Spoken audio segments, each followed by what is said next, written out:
দুষ্কৃতীরা জীবিকা নির্বাহের উপর আক্রমণ করেছে।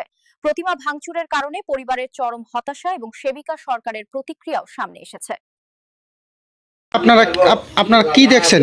সকালবেলা উঠা আমার ডাক্তারছে উঠো দেহ সেবিকা দেহ গেট খোলা এরপরে আইলো, এরপরে কান্নাকাটি শুরু করছিল।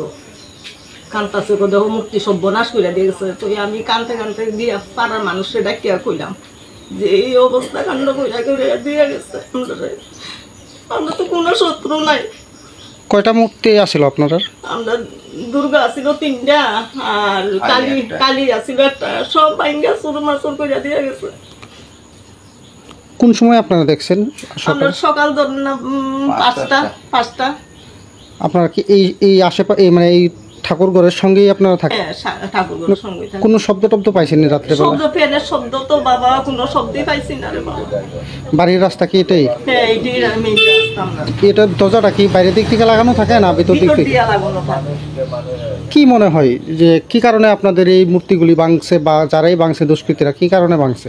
মনে হয় সুন্দর মূর্তি বানায় একটা হিংসা একটা আছে, এর মনে অনেকে সহ্য হয় না আর কি। এই মূর্তি বানা সুন্দর।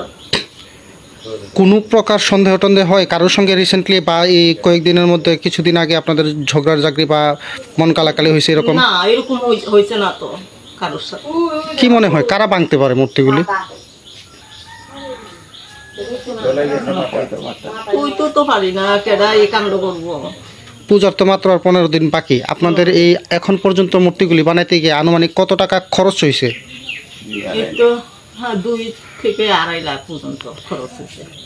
এই ঘটনাটা নিয়ে কি আপনারা আইনের দ্বারস্থ হইবেন? ইচ্ছুক আমার গার্জিয়ান আছে, ওই কানে আগে পড়ে। আপনার নামটা? সেবিকা সরকার।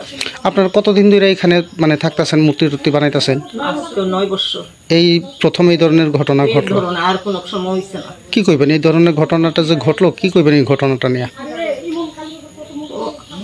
আমরা তো এখন আইনের কাছে একটু চাই, মানে এটা বিচারক একটা দুষ্কৃতীরা ধরো এইভাবে কাণ্ডটি করছে, মনে করতাম আমরা কারের কিতা বুঝবো। আপনার নাম? সেবিকা সরকার।